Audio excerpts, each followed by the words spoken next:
Minus tuition வந்து பாத்தீங்கன்னாக்கா நம்ம உருவாக்குனதே வந்து மாணவர்களுக்கு எப்படி வந்து எளிமையா வந்து அவங்க வந்து வீட்ல இருந்தபடியே படிக்கிறதுக்கு ஒரு சிறப்பான ஒரு கல்வி திட்டம். ஓகே, இது வந்து ப்ரீ ஸ்கூல்ல தொடங்கி ஃபார்ம் 5 உள்ள மாணவர்கள் வரைக்கும் அவங்களுக்கான எல்லா தேவைகளும் ஒரே பிளாட்ஃபார்ம்ல கிடைக்கிற மாதிரி தான் நம்ம இன்னைக்கு மைனஸ் டியூஷனை தயாரிச்சிருக்கிறோம். ஓகே, இதுல வந்து சிறந்த ஆசிரியர்கள் வந்து பாத்தீங்கன்னா நாடு முழுவதும் அவங்களை வந்து தேர்வு செஞ்சு இன்னைக்கு நம்ம தளத்துல சொல்லிக் கொடுக்கறதுக்கு நம்ம அவங்களை கொண்டு வந்திருக்கிறோம். சோ இது எங்க போறது, எப்படி படிக்கிறது, அதை பத்தி சொல்லுங்க.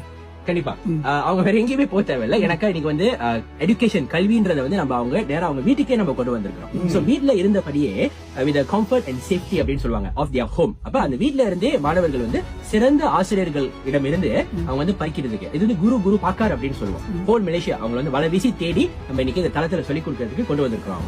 இது வெறும் தமிழ் பள்ளி மாணவர்கள் மட்டும்தானா இல்ல மற்ற மாணவர்கள் படிக்கிறாங்க? எல்லா லெவலும் அகைன், அதாவது ப்ரீ ஸ்கூல்ல இருந்து ஸ்கோலா கபாங்சான், எஸ்டிகேடி தமிழ் பள்ளி, அப்புறம் எஸ்டிகேசி சீன பள்ளி, அப்புறம் ஸ்கோலா மனுங்க ஃபார்ம் 5 வரைக்கும் எல்லா லெவலுக்கும் அந்த சிலபஸ்க்கு ஏத்த மாதிரி அந்த பாடத்திட்டத்தை நம்ம அமைச்சிருக்கோம். என்ன இருக்கு உள்ள? இப்ப 1ஆப்ல இருந்து 6 பசங்களுக்கு என்னென்ன இருக்கும் உள்ள? 1ஆம் பசங்களுக்கு எல்லா லாங்குவேஜ்லயும் எல்லா விதமான சப்ஜெக்ட் இருக்கும். அப்ப 6ஆம் பசங்களுக்கும் எல்லா சப்ஜெக்ட் இருக்குமா? இப்ப அப்படி படிச்சாங்கன்னா வந்து எப்படி அவங்களுக்கு ஏதாவது பிரச்சனை எப்படி கேட்பாங்க? இப்ப மலேசியா பாடத்திட்டம் இருக்கு பாத்தீங்களா, கல்வி அமைச்சோட பாடத்திட்டம், அதுக்கு ஏத்த மாதிரி இந்த டியூஷன் சிஸ்டம் நம்ம தயாரிச்சிருக்கோம். அப்ப ஸ்கூல்ல அவங்க என்ன படிக்கிறாங்களோ அதுக்கு ஏத்த மாதிரி அவங்க வீட்ல இருந்தே படிக்கிறதுக்கு நம்ம அந்த பாடத்திட்டங்களை மேப் பண்ணிருக்கிறோம். சோ அது 100% வந்து ஸ்கூல் சிலபஸ் பேஸ் பண்ணி தான் அந்த எல்லா பாடத்திட்டங்களும் வந்து உருவாக்கப்பட்டிருக்கு.